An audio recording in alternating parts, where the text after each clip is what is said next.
Just wanted to give another quick update. Again, tonight at 9 p.m. Eastern, I will be appearing on Benedict XVII's YouTube channel to discuss the crisis in the church and its origins. That'll be an interesting conversation. It will be a live stream. It'll be found on his channel. There's a link in the description to his channel. Go have a look at his channel, and hopefully you'll join us this evening. And again, I'll be out of town starting in about the 18th of December until just after Christmas. There will be uploads during that time, but they'll be intermittent. They certainly won't be daily. I'll be working on things between now and then to keep things active. A story broke over the weekend that has many Catholics breathing a sigh of relief. But before we get to that story, at the risk of being accused of poisoning the well, I'm going to define something for you, and that something is Peronism. We hear a lot about how Pope Francis is a Peronist. His supporters even admit as much. Austin Ivere, a professional Pope Francis fanboy, practically brags that Francis is a Peronist in his biography, The Great Reformer, which I've read, where he asserts that Francis managed to forge relationships with both Marxists and the Peronists of Argentina, which became awkward later when some figures close to then Father Bergoglio were disappeared in that way unique to Marxists and other secular leftist regimes. And no, I'm not accusing the now Pope of having had people disappeared, for the record. What is Peronism? Named after the ideologically ambiguous populist dictator Juan Perón, who came to power in Argentina in 1943, he was, like most popular dictators, a strange one, as his ideology didn't fit neatly into one of our kind of pointless traditional left and right political boxes. One of the hallmarks of Peronism was an ever-increasing social redistribution of wealth program in Argentina that was undergone at the expense of social stability and the well-being of the broader society. There was no thought given to the various consequences of aggressive redistributive policies undergone by the regime. Perón eventually ran afoul of the Catholic Church in the mid-1950s, leading to his initial ouster. Instability in Argentina followed, leading to a period of people trying to integrate Peronism into a democratic society, which I'll tell you, as a political theorist, is a terrible idea. Eventually, the Peronist Party became a Labour Party, like the British Labour Party or the American Democratic Party. I found a handy list written by self-described Marxists extolling Perón's virtues about the 20 fundamental truths of Peronism, which they call here, and is often called, justicialism. Let's have a look, and a lot of this will sound familiar from American politics, actually. 1. True democracy is one where the government does what the people want and defends only one interest, the people. Peronism is popular in its essence. All political circles are anti-popular and for this reason are not Peronist. Political circles meaning parties. The Peronist works for the movement. Whoever in its name serves a circle or caudillo is only one in name. There can only be one party, the Peronist Party. For Peronism, there exists only one class of men, workers. In the new Argentina, work is a right that creates human dignity and is a duty, for it is a right that everyone produces at least what he consumes. For a good Peronist, there can be nothing better than another Peronist. No Peronist should feel himself to be more than he is, or less than he should be. When a Peronist begins to feel himself to be more than he is, he begins to convert himself into an oligarch. In political action, the scale of values of every Peronist is the following. First, the fatherland, then the movement, and then men. It's very nationalistic in its worldview. For us, politics are not an end, rather than only a means for the good of the fatherland, which is the happiness of its children and national greatness. The two arms of Peronism are social justice and social assistance. With them, we embrace the people in justice and love. Sound familiar? Peronism wants national unity and not struggle. It wants heroes and not martyrs. In the new Argentina, children are the only privileged ones. A government without a doctrine is a body without a soul. For this reason, Peronism has its own political, economic, and social doctrine, which is justicialism. Justicialism is a philosophy of life that is simple, practical, popular, profoundly Christian and profoundly popular. Yeah, sure. As a political doctrine, justicialism realizes that equilibrium between the rights of the individual and those of the community. As economic doctrine, justicialism realizes the social economy, placing capital at the service of the economy and the latter at the service of social well-being. That's Marxism. As a social doctrine, justicialism realizes social justice, which gives every person their right to a social function. We want a socially just, economically free, and politically sovereign Argentina.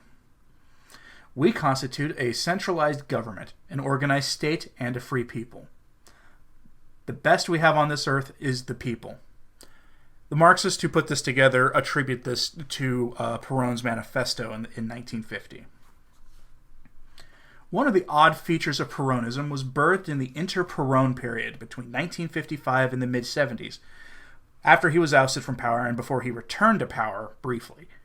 And that is the emergence of both left and right Peronism. I'm not certain how that works precisely, but the selling feature is that Peronists have the ability to flip positions on a dime, often with no real integrity of position. In other words, they'll take a new position when needed. It's the hallmark of any dictator calling themselves democratic, which virtually they all do. I could go further into Peronism, and perhaps someday I will. For the purpose of introducing the idea, though, this is enough. All that having been said, let's have a look at the news that brought this issue up.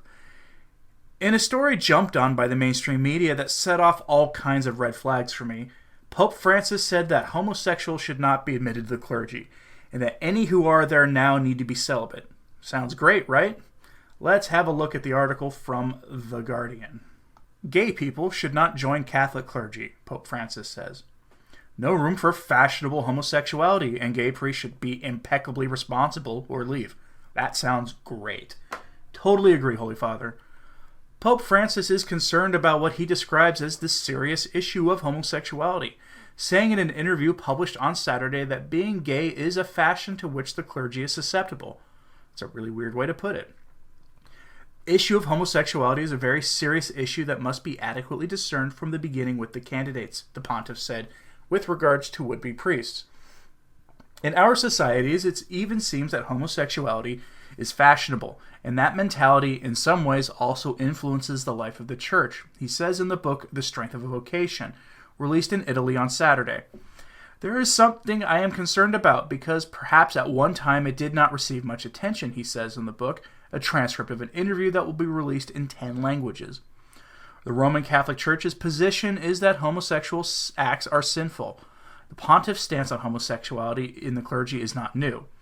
A decree on training for Roman Catholic priests in 2016 stressed the obligation of sexual abstinence, as well as barring gay men and those who support gay culture from holy orders. The barring of people who present homosexual tendencies was first stipulated by the Catholic Church in 2005, and that's definitely not true. It goes back several hundred years. It can happen that at the time perhaps they didn't exhibit that tendency, but later on it comes out, Francis said.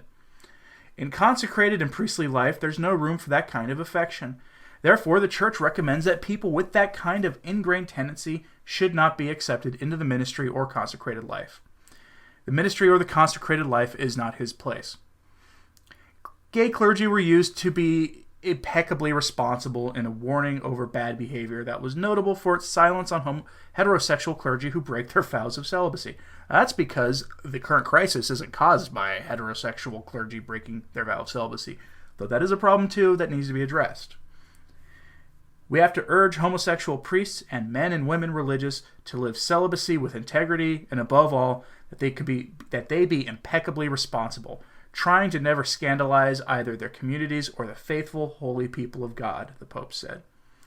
It's better for them to leave the ministry or the consecrated life rather than to live a double life.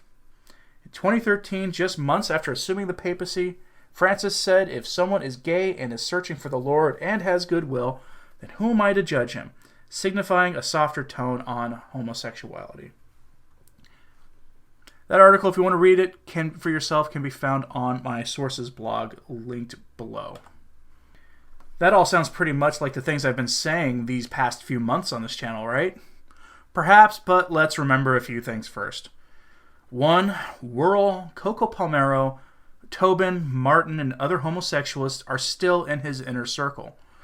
The only one who has left was McCarrick, who now resides in exile in a monastery that is within walking distance of a school. Yes, that's a thing.